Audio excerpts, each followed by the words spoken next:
Hi everyone, it's TanyaMFK here with your 52 weeks of momentum lesson recap. We are in week 25. We are basically halfway in, right? We're 6 months in. We've been doing this for half a year already. Oh my gosh. Thanks for sticking along. If this is your first time, welcome. My name is Tanya Marie Figueres Kreisinger, more easily known as TanyaMFK. I am a member of Benjamin Hardy's 52 Weeks of Momentum course. And I come here every week to just share the lessons, the things that I'm learning as I go through this course. It is clearly in no way a substitute for the course. The most obvious reason being I am not Benjamin Hardy. I'm just coming here and sharing what I learn. We get a ton more tools, resources, and support in the group. So this is just a way that you can tag along with me and get your own piece of momentum, and then make sure to sign up next year. All right? So as I mentioned, we are in week 25. And our focus for the lesson this last week was enthusiasm. Right? Enthusiasm. If any of you are watching this early in the morning, you probably want to shoot me right now. But enthusiasm. Yay, yippity. The quote that we were given and started with in this was that success is going from failure to failure without loss of enthusiasm. So Winston Churchill quote. Success is going from failure to failure without loss of enthusiasm. And really think about that. Like, how strong is that? Like, if you're failing constantly, you're like, and that messed up, and that messed up. Rarely are we encountering someone who's like, you know what, I messed up, and I'm totally going to be fine. It's going to be amazing. Unless they're like in 1,000% denial, right? Like, they don't really mean that. So, but this is a definition of success. When you can see yourself, you can be in those situations and not lose the enthusiasm, not let it bring you down and take you under. That is the true success. Like, wow, like that's a powerful quote, right? So we were asked, do you want to have more joy? Because it is a choice. And I know that can feel hard to believe. Like, what do you mean it's a choice? I'm in a bad mood. Like, that's not a choice. I don't choose to be in a bad mood. Au contraire, but you do. We can talk about that deeper in a whole other thing, but it is a state of mind. Having this enthusiasm and being excited about something is a state of mind, and you get to choose your state of mind. So if you choose this, if you choose enthusiasm, you're going to bring that energy to relationships, both personal and professional, challenges, opportunities, goals, all of that. This enthusiasm is going to be there. And so you're like, well, how? How do I do this? How am I happy without faking it, right? Without it just being a bunch of crap. So first way is to have an attitude of gratitude. Oh, I know it's the cheesiest, like it sounds super cheesy, but it's so true. An attitude of gratitude. When we are constantly reminding ourselves of the things that we can be thankful for, it's a lot easier to be enthusiastic about anything, about life, about situations. Because you're great, you're like, you know what, this might suck, but I got this, and this is really great. And it doesn't just happen. It is a practice. You have to, it's not like you just flip the switch and you're like, oh, I'm just going to be grateful now. Like, you have to practice it. You have to put like it into your life to start to become part of you, to adopt that. I actually have an alarm. I keep looking because I wish I had my phone around here, but I have an alarm that goes off at 2 p.m. every day. And says moment of gratitude, and the alarm plays like one of my favorite songs. I'm a huge Iron and Wine fan, so I know it's like really mellow, but I love Iron and Wine, and it's an Iron and Wine song, and it comes on, and so I don't mind hearing the alarm. It's not like like be grateful. It's like a nice song, and every time I hear it, I stop and like choose to think of something that I'm grateful for. Like in the middle of the day, just have a moment of gratitude. And what's funny is now that if I hear the song anytime, I'm like, oh, what am I grateful for? So it triggers other things as well, right? It triggers other times in my life, so which is amazing. But it's a practice, right? It's something I get used to. And now I'm kind of like there where middle of the day, I'm like, this is really nice, and I'm just starting to have kind of this attitude of gratitude because I've been practicing it. I have an alarm that goes off, for crying out loud. So no, it doesn't just happen. You're not going to just flip a switch. It is an active practice. It's a deliberate practice, and something that you can find whatever way that is to bring that into your life. So having an attitude of gratitude. The next one, which is going to sound crazy as well, act enthusiastic. Like, yeah, just be like, you know what? I'm gonna feel it out. I'm gonna be enthusiastic. And it's gonna feel super weird at first. And that, there's a lot of things, pre-performance, right? Tony Robbins, right? Tony Robbins has a whole pre-performance thing when he gets out there and he's like, yeah, you guys, and he's like, wants to inspire, and he's got this like energy. He's not, you might think that's just him all the time, but he actually does. I was reading something that he like jumps on a trampoline a bunch of times, and he listens to something else, and he gets himself psyched out, like he pumps himself up. So he might be like dragging his feet that day and just kind of like, oh, whatever. And he's like, I gotta pull it together. I gotta get enthusiastic. So he has a thing and a routine that gets him there. He gets into that peak state. So he acts that way. And eventually, I'm sure as you go through it, you adopt it. You start to feel it because it is contagious. You're like, all right, it's there. Okay, I got it. And that's, you act your way into feeling instead of feeling your way into action. All right, this is something that Benjamin Hardy mentioned a couple lessons ago, and I really, really like it. Because if we wait around till we feel like it, rarely is it going to come. But if we act it, take our action, or put that face on, eventually we're going to feel it. Eventually it's going to become part of us, right? That's huge. So act enthusiastic. Like, before I did this, I was like, I can't come on to this lesson and be like, hey guys, so today we talked about enthusiasm. It's really great. It's so helpful in your life. Like, come on, no one wants, like, I need to be enthusiastic. So I was like, whoa, all right, enthusiasm. I got this. And like I said, you might want to punch me, but I'm enthusiastic. And you know what? I do feel it. I super feel it right now. I'm super enthusiastic. We'll see if it drains all of me when I'm done with this video, or if it continues for the rest of the day. I hope it continues. My husband thinks I'm always like this anyway, so maybe it's true. But that's, so act enthusiastic. Another one is do something that you love for 15 minutes every day. And it's so often that we're like, I don't have time, I can never find time. Gosh, I would love to do X, Y, Z, but I don't have time. I hear this always a lot about meditation and yoga. Like, oh, I would love to do, I've always wanted to do yoga. I've always wanted to meditate. I just never find the time. Bull. If you can't find 15 minutes to do something you love, you're making excuses. You have 15 minutes. You can find 15 minutes to do something you love. If you paid attention to our last lesson, we were talking about social media and social media fast. And I'm sure you found 15 minutes to go on social media, and it wasn't planned, and you didn't have to squeeze it in. It just, you found the time, right? You can find that same time to do something you love. Now, for me, I know a big part of it was playing guitar. Like, I love playing guitar. I'm not as far along as I would like to be. And it was always this saying that I felt I just needed, like, I had to, like, sit and practice for an hour. That's the only way. And now what I started to do is I found a song they really want to play, and I will jump on, sometimes even 5 minutes. I will grab my guitar really quick, and I will just, like, strum out, a couple of the patterns there and a couple of the chords, and just like, do it. And it's 5 minutes. And I have a toddler, so it is really hard to find. But I do it. I'm like, I'm just going to do it. And a lot of times he comes in, and then he wants to play with it, and I got to put it away. But I found that time. I found the 5 or 10, 15 minutes. So try it. 15 minutes. That's it. And when you do that, imagine how good you're going to feel in life when you're doing the things you love. Hello? Enthusiastic much? Maybe yes. All right. Another one is to get some sleep. Sleep already. It's really, really freaking hard to feel bubbly and enthusiastic if you're just dead tired.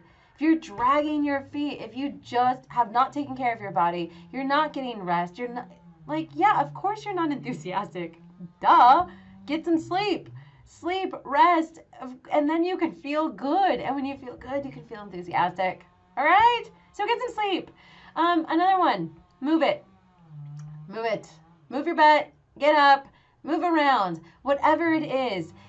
That's going to get you going. That gets the adrenaline going. That's gets the body going, the blood flowing. Like, move. A lot of us are at our desks all day. I work from home. We work wherever we travel. I'm still sitting and I'm still in the desk. So if I don't take the time to get up and go for a walk or take a bike ride or work out, like, yeah, I'm going to feel pretty like, oh, like in front of my computer doing my work. And even if I get excited about like some work stuff, I need to, like, when I move and I get that blood pumping, like, yeah, you're like, yeah, it feels good. Like, come on. Like, you can't deny that. We all know that. We all know moving and getting that blood going, it can keep, that helps us. And we can be enthusiastic when we do that. Another way to keep that enthusiasm is to clear out the crap. So in your house, at your desk, wherever the space is, clear out the crap. Move it out. Declutter some stuff. Because when we have this, like, clear, open space, like, that feels good. And that can keep us enthusiastic about whatever it is that we're doing. Now, I don't know about everyone else, but I know for me that if the kitchen is just like super clean when I wake up and I go into it, I just feel better. Even if I'm not going to cook anything, it just feels nice. Like you walk in, you're like, oh, this is nice. I'm going to get my tea and like, this is a good morning. It's not that big of a deal. It's just a really clean kitchen. I mean, like when it's really clean, like everything's put away, like the counters are all wiped. I just feel so good. So yeah, like it's a thing. It can help. So clear it out. You might be more enthusiastic to get to work if you don't have to like get under piles of nonsense before you get started, right? So like that's another one. Clear out the crap. Another thing. Here's another way to stay enthusiastic. Hang out with enthusiastic people. Go figure. My grandma used to always say, if you hang out in a barbershop long enough, you're gonna get a haircut, right? So it's gonna happen. It's you can say like, well, I don't need a haircut. I don't want a haircut. I've never wanted a haircut. But if you're hanging out in a barbershop the whole time, eventually you'll be like, oh, maybe I can get my. That's interesting. But give it some time. You're gonna get a haircut. It's gonna happen, right? So it's the same thing when we're hanging out with enthusiastic people. It starts to become, it's our environment. If you've been paying attention at all or hanging out with us for the last couple of weeks, if you're familiar with Benjamin Hardy, his book, Willpower Doesn't Work, is all about the fact that willpower doesn't work, and it's our environment. Our environment is key to everything about us. What we accomplish, what we don't accomplish, what we feel, what we adopt, all of those things are our environment. So you might, if you're like kind of a sarcastic, pain in the butt like me, I see these like really happy, like, oh my gosh, people. And you're like, oh God, like that is not who I'm trying to hang out with. Like you're too happy. You are too happy. You might feel that way about me right now. You are too happy. And you know what though? You start to get around with them long enough and you're like, dang it, it's actually kind of nice to be around you. You're always happy about everything. Everything's so fluffy and exciting. Like, geez, all right. It's not so bad. It's actually quite delectable. So hang out with people who are enthusiastic. Like, if everyone's always moping their feet and like, oh, did you hear about this? It's so terrible. Oh, life is so terrible. Like, that's going to be you too. Oh, like no one likes that. You're not going to like that. You're not going to like yourself. So get around some enthusiastic people who have a zeal for life, a zeal for the day, whatever it is. It will be infectious and it's going to eventually feel really, really good. So hang out around enthusiastic people. And also, like do something nice. Do something nice for people. When you do something nice, we feel really good. And you're like, oh, it was good. I was like, I feel like I've like made a difference in the world, right? And it could just be making someone smile, complimenting them on something. That feels good. And that's going to keep that enthusiasm for you. Right? So those are a lot of different ways that you can try to bring this enthusiasm into your life, to feel enthusiastic, to make it real, to make it part of something. And when in doubt, as we learned, also just act your way into it. Act your way into feeling. Because that's also going to work too. So the result of this, the result of being enthusiastic, the result of bringing this into your life is it makes life more fun, right? Like, hello, this is more fun because you're enthusiastic. You're like, this is nice. I like this. It's also a very attractive quality. Now, I'm not saying just for, getting a mate, right? But it's an attractive quality. It attracts people in general. And that's both, personal, professional. People want to interact with you. When you're there and you're excited, they feed off of that vibe. When people are telling even a story, right? And it could be something that is an exciting story with great news, or it could be something that really like gets to them, but they're like, you know what? And this is why it bothers me, and this is why I'm going to do something different. And that enthusiasm, that passion in their voice, you want to listen. you want to hear it. You're like, gosh, what is it? Like, he is really feeling it right now, right? Like, you want to know. There's an attraction to that enthusiasm. So in your personal life, your professional life, whatever it is that enthusiasm inspires people. There's something big there. So that's an amazing result of bringing enthusiasm into your life. And it is a powerful communicator. As I just explained, like when you have that in you, when you're enthusiastic about what you're talking about, it communicates that to other people. People want to listen. It comes through. They pay attention. They can feel it, right? So like this is a wonderful, wonderful thing. It's going to resonate, and it comes through with your body, your body language, everything. And it gets things done. When you're enthusiastic about something, you're more likely to do it. If I tell my toddler and say, hey, you need to clean up. Gosh darn it. I just said gosh darn it. You need to clean up, which is hopefully what I would say to him. Clean up your toys. Oh my gosh, clean up your toys. They're everywhere. Guess how my 2.5-year-old responds? Not very favorably. If I'm in there and I'm like, hey, hon, let's clean up our toys and then we're going to go do this. And it could be like not that exciting. Like, let's go clean up our toys and then we're going to go clean the room. He's like, oh, okay, like, mommy, like, at least he doesn't always do that, but he gets, my response is still a lot more enthusiastic. He's like kind of smiling until maybe he realizes what I'm saying. Then he's like, oh, this isn't fun. But he's still like, oh, wait, what? This sounds exciting. And then he's like, oh, it's cleaning the, okay. Point is, you're enthusiastic about it, like, it's going to get more stuff done. I am more likely to have my toddler clean up his toys when I'm enthusiastic about it than like, oh, clean up her toys. Oh, I got to do this. And I'm like, you know what? I'm going to get this done. And once I get it done, I'll be out of the way. And then I'll have this, then I can work on this other thing. Right? So even taking and stuff like, we're like, you have to be enthusiastic about the thing, right? There might be a part of my day and there's a project I need to do that I'm not enthusiastic about, but I can choose to be enthusiastic about getting it done and off my plate. That can be really enthusiastic. Like, you know what? If I just get this done, it's going to be done. And I get to move on something else. And that's going to be awesome. So let's get this done already. Right? So there's an enthusiasm in that. It gets stuff done. So there was a report or like I don't know what it was. The director, I'm going to read this part, right? So it's Judy Williamson, director of the Napoleon Hill World Learning Center at Purdue University. She wrote this piece about enthusiasm, right? And so here are the amazing highlights. It's just a couple things, but I think they're so, so powerful. So what she wrote was, enthusiasm is a powerful motivator when it is sincere and heartfelt. It is a spirit that inspires us to move forward positively in a direction of our own choosing. Oh my gosh, like that statement alone is just there's so much in that, right? When it's sincere and heartfelt, it inspires us to move forward positively in a direction of our own choosing. Like, oh yes, there's more. Only the results of enthusiasm can be seen. So only the results of enthusiasm can be seen. Non-enthusiasm itself, because it's an abstract concept. Love, faith, honor, loyalty, and beauty are also abstract concepts. They cannot be perceived directly with the naked eye, but can be seen indirectly in the results that they cause to happen. Right? So that, like we said, that enthusiasm, like people listen, people this, like what you see is the people listening. What you see is the people being attracted. What you see is the happiness around and the great approaches to things because there's enthusiasm. You don't see the enthusiasm. You might see me and you're like, she's just like so up and bubbly and her hands are moving and it's all that. But those are the results of my enthusiasm, right? Those are the results. You don't actually see my enthusiasm. And it says, a certain charisma develops within the enthusiastic person. Am I charismatic? I hope so. A certain charisma develops within the enthusiastic person. Crowds respond to the electricity that this person generates when they walk into a room, address a crowd, deliver a speech, or just work for their cause.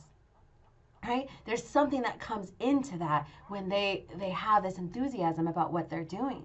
And so if you are in a situation where you're going to walk into a room, address a crowd, deliver a speech, or just want to work for your cause, enthusiasm is huge and key. Greatness demands enthusiasm. Wow. Greatness demands enthusiasm. So if you want to be great, you need to be enthusiastic. So if you think you're great and you're not enthusiastic, sounds like you could be greater. Okay. And lastly, to be enthusiastic, act enthusiastically. Allow yourself to feel the energy and lightness of being that develops when you embrace the higher vibrations of your spirit. Now, I know that might sound a little foofy to some of you, but this came from, Purdue University, okay? This isn't like just foofy town. But that's powerful, right? To be enthusiastic, act that way, because then you're going to start to feel what that is like, and you're going to start to develop that. And this says, the higher vibrations of your spirit. But it's true. Like, I feel super, like, almost giddy right now as I've been embracing this enthusiasm. Now, I do carry some of that in my life, but I chose consciously to come into this lesson today enthusiastic. And here we are, right? I think I've been pretty darn enthusiastic during this thing. So here are some of the questions. Wrapping all of this up, right? Why? What's, how? Why and how? Why should I be enthusiastic? How am I supposed to do this? And then what was posed to us are specific questions from Benjamin Hardy. So grab your journal and write these down or replay these and answer this in your journal. These are the questions that you should be asking yourself. How much enthusiasm are you bringing to every day of your life? Are you making these choices? Are you consciously bringing enthusiasm into your life every day? How enthusiastic are your morning routines? Now, this one was huge. I didn't realize until I went back and revamped it that I had these great lofty goals for my morning routine, and I was doing them. They were all things that I felt that I wanted, and it got to a point where it was like kind of overwhelming, and I stopped looking forward to it. I didn't realize that, but it was like I just wasn't getting them done as clearly. I was like, and there was resistance there. And we were encouraged in the group, I think like 3 months in, to go back and look at all of our goals and see if they were still what we wanted. And I went back to my morning routine and I looked at it and I was like, I'm going to cut some of this stuff out. Like I can still do it, but I'm not going to make it part of like my required checklist of what I want to make sure to do in the morning. And as soon as I did that, that whole enthusiasm shifted. I felt good about it again. I was looking forward to it again. It felt good when I was doing it. I didn't have this resistance and these extra things that I had originally had on there as like my required things I had to do. I was getting them done, but I was getting them done when I wanted to, when it felt right. And it wasn't this like huge, overwhelming checklist. So yeah, like, is it enthusiastic? Is it your morning routine? If it's not, that's the way you start your day. The whole goal and benefit of that is to start your day off in a peak state. So if it's not enthusiastic, it's time to change and reevaluate that. Another question, how much enthusiasm do you bring to your key relationships? Again, both personal and professional. Are you bringing enthusiasm to that? Enthusiasm sounded weird. Are you bringing enthusiasm to that? Are you? Are you really, are you already coming into it with like a down and out kind of attitude, like, oh, it's my boss, or oh, my husband's getting my nerves, or whatever that thing is? Like, you're not going to get anything positive from that. Like, bring some enthusiasm into it, bring some excitement into that, just with your own self and mental state, right? And how much enthusiasm, this is kind of what I just said, but how much enthusiasm do you bring to your work? So whether it's like your physical work location or what you're doing, there are ways to be enthusiastic about it. There are ways to put yourself in a mind frame to get excited, either about the enthusiasm of getting it off your plate or the enthusiasm about what can come from it. I know as entrepreneurs, there are so much exciting things that we can look at and say, when I get this done, do you know how awesome that's going to be? You know how many people I can help or reach, or money I can make, whatever that thing is that gets you enthusiastic. You can bring that to your work. You can dwell on that. You can put yourself into that peak state, that mental frame, by bringing this enthusiasm into your work. And how much enthusiasm do you bring to your health and other goals? All right, so this is really just asking yourself, looking at all these specific parts of your life and saying, am I bringing enthusiasm into this? And if I'm not, how can I? Because I just learned, listening to Tanya, that if I bring the enthusiasm, I'm going to be much better, greater. My life is going to be so much more excited. So if I'm not doing it, I need to do it because it's clearly the best choice, right?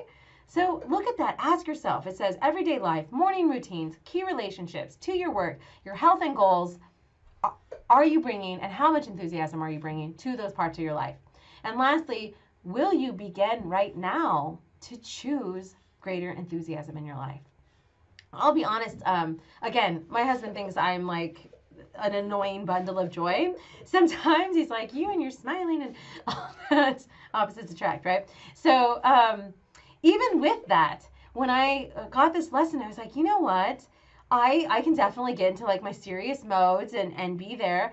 And I need to kind of be more conscious of this. So I added another reminder, kind of check in my more of a checklist to check myself in the morning, like, hey, what is this attitude of enthusiasm, this attitude of gratitude? Am I doing the things to be enthusiastic today? Am I doing the things to bring this into my life?